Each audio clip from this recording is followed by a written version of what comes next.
Is it just me, or are you also getting sick and tired of how sensitive we've just kind of become as a society? It's becoming increasingly more difficult to just say things as they are objectively and without really caring about how people will feel about it, but also navigating the waters without being an asshole. It is tricky. It is doable.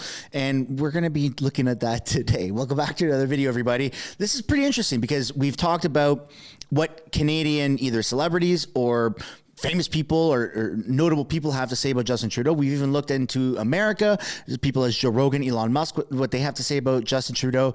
And this is an odd spin because we're taking a look at what Sean Strickland has to say about Trudeau. Like, I didn't think I would ever wake up and this be a thing, but it is today. And he, for those who don't know, is in the UFC, and he's exactly someone who says something without thinking it through. And so it's very raw and authentic. And if you have no idea who he is, and if you're not a UFC fan, you might just be a UFC fan and a fan of Sean Strickland after you watch today's clip. But before we get into it, I want to highly encourage everybody to smash that like button, subscribe if you haven't yet already, and please consider turning post notifications to add a layer of insurance so you can actually be notified of upcoming videos.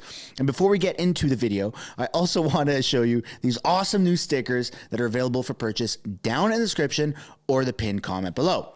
First up, we have Chrystia Freeland, the evil wicked witch of the North. Yep, that's right. Second, we have speech you hate does not equal hate speech. And finally, this is my favorite. This is my absolute favorite.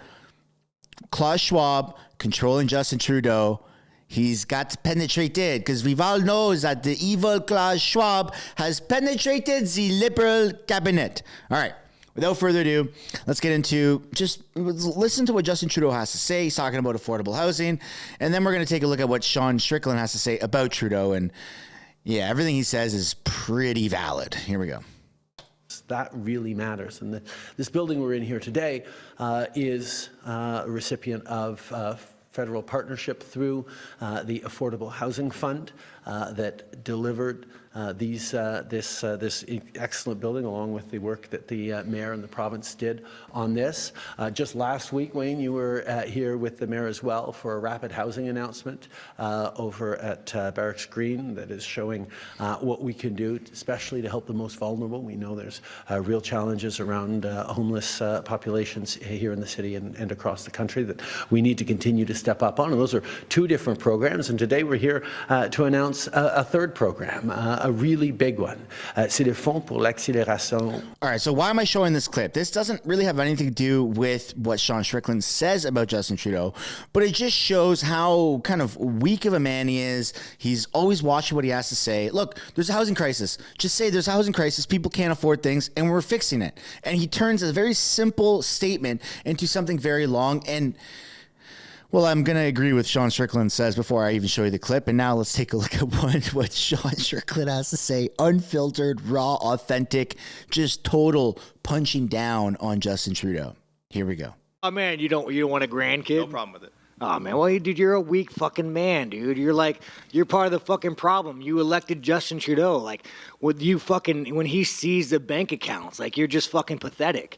And the fact that you have no fucking backbone and has he shut down your fucking country and seized bank accounts? You ask me some stupid shit like that, go fuck yourself. Move the fuck on, man. That doesn't really answer the question, but I did want to ask also things you said about the trans community. You said this past October when they announced the Bud Light sponsorship that you'd go so hard on Bud Light in your next fight, they'll have to accept me or denounce me when they know what, and will know what they stand for. This guy's like, hey, this Canadian's not that Canadian. Are you still going to use your fight time to kind of speak on that? Here's the thing about Bud Light.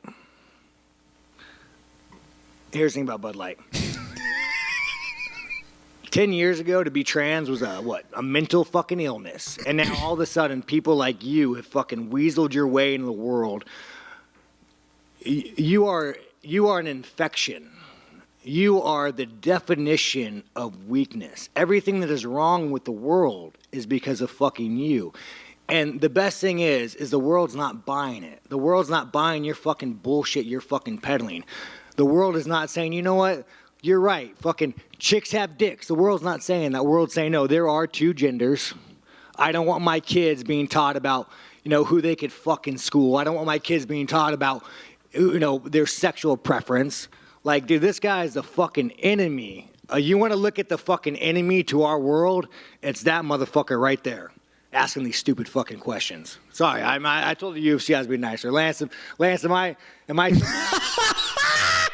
Oh my God. So if you're not a Sean Strickland fan, or if you didn't know who he was before this, now I hope you're aware. And this is a man who's carrying one of the belts in the UFC. And it's not even a PR nightmare, because he's saying things that everybody is thinking, and not everybody has the guts to say it, including myself. I'm guilty of that. And most YouTubers don't want to say it because of the consequences that are involved on YouTube and social media. But you got people like Sean Strickland that come in that just total badasses, and they say what they want to say. And it's true. I mean, Canada did bend over, whether you participated in protests or not, to stand up against it.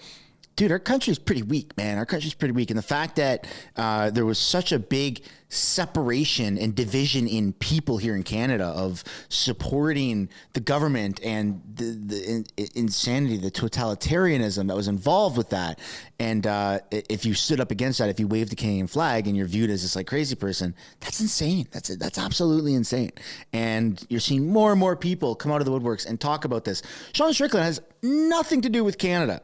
He's got nothing to do with Canada. He's got no business talking about Canada, but he's a Canadian reporter who asks a stupid question, and he's like, that's a stupid question from a stupid person. You're a pussy. You're from Canada, and look what you did, and look what your country's doing. You're a pussy, and I don't respect you. And you got to respect Sean Strickland for at least speaking his truth. So I'd love to know what you guys think down below in the comments. Are you pro what Sean Strickland said? Are you against it? I'm looking forward to reading those comments.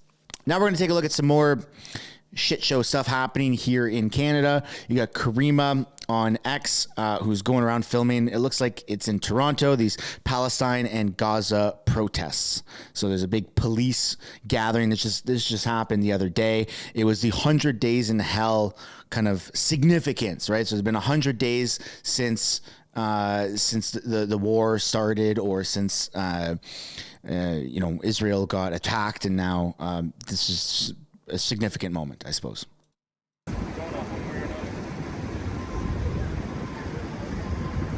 Looks like they've blocked the roads off. They've got all these transit vans filled with cops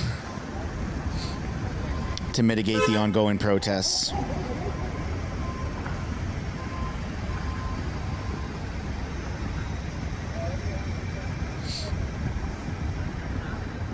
And you're going to see this more and more happen here in Canada, especially as we approach the election. Now, these protests that are happening in the next clips I'm about to show you, that are showing public hatred and just kind of chaos that's happening in Canada, they don't have anything to do inherently with our government. It's more about what's happening outside of our borders that's, being protested here within our borders. But it just adds more fuel to the fire, adds more protests, it adds more chaos here in Canada, and it's creating even more division, which is just exactly what Canada needs, more division. A progressive lump of crap. So Karima here again on X saying a couple of young men leave Josh Matlow's dim sum fundraiser, one in a kippa. Protesters chant walk of shame and blood on your hands. An organizer yells, they're smiling because they killed so many children. They're so happy.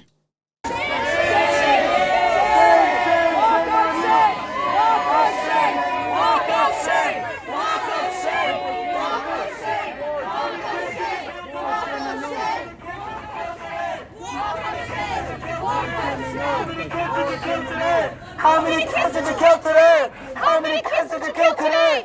How many kids did you kill today? How many kids did you kill today? Blood on your hands! Blood on your hands! Blood on your hands! Blood on your hands! Blood on your hands! Blood on your hands!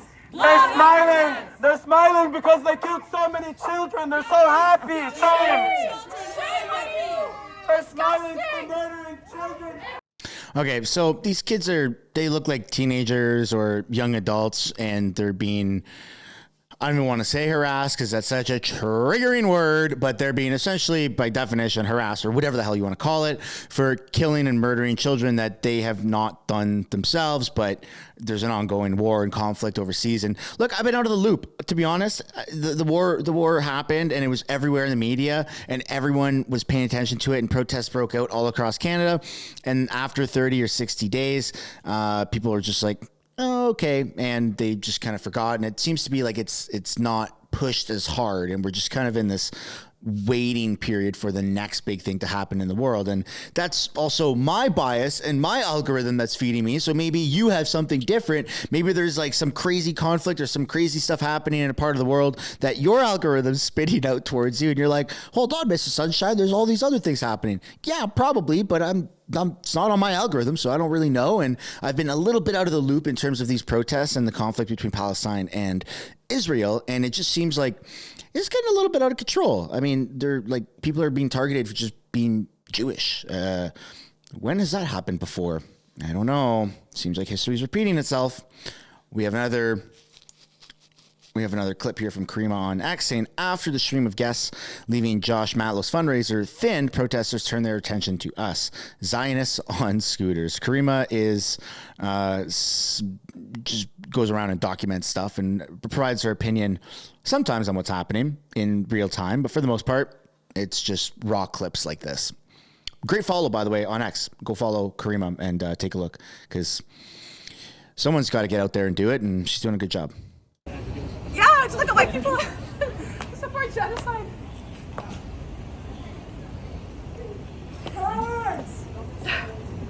Open the door! 3 hours. For 3 hours standing here with these people. I don't know what to say. This card is people. Great. These people on scooters. Losers on scooters. Zionists on scooters. Oh my God, right? All they like to do is attack.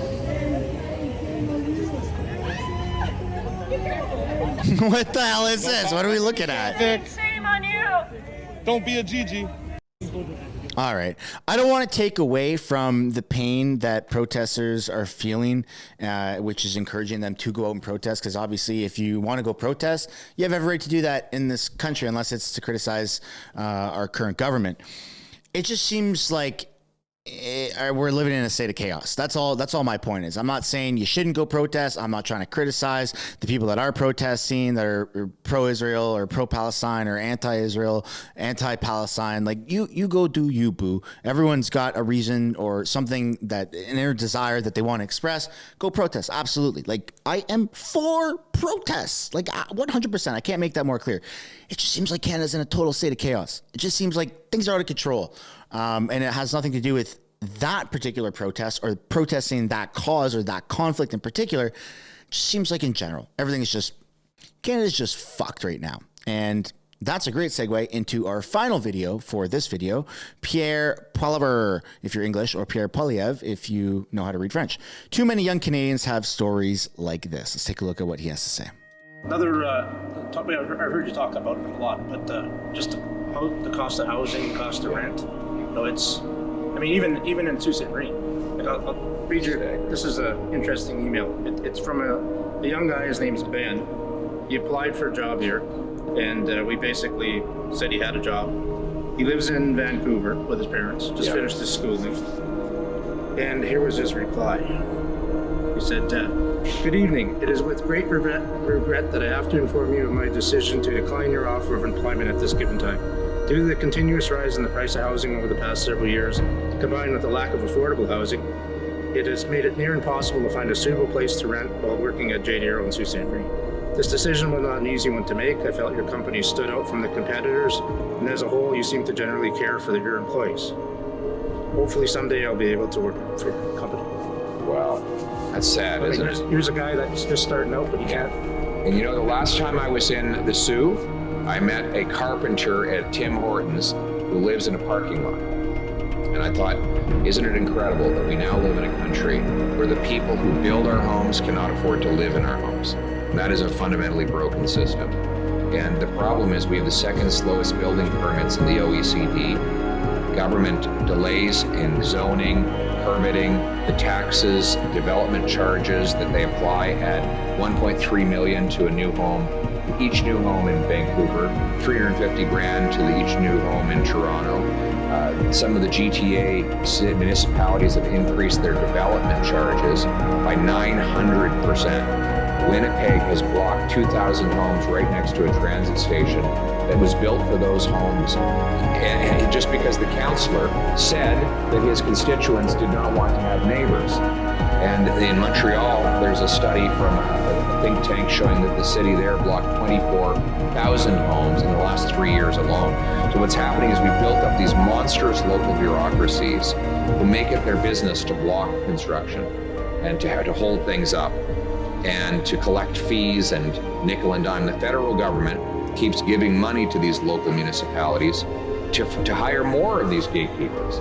My common sense plan would instead take the money we give the cities for infrastructure and make it into a housing incentive, so they will get dollars based on the number of homes that get complete. I want city bureaucracies to get paid like real estate agents based on volume. So they'll be required to permit 15% more home building per year. If they exceed it by, say, 10%, they'll get 10% more money. If they miss it by 10%, they'll get 10% less money.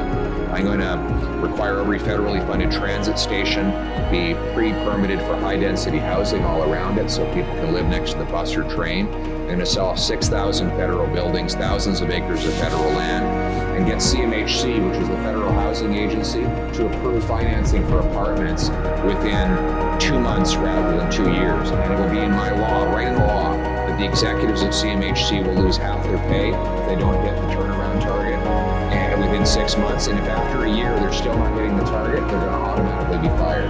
But that's how we're going to deliver outcomes and results and get things built for a change. There you go. Motivational. Seems like Canada can be fixed, and a lot of people are banking on this.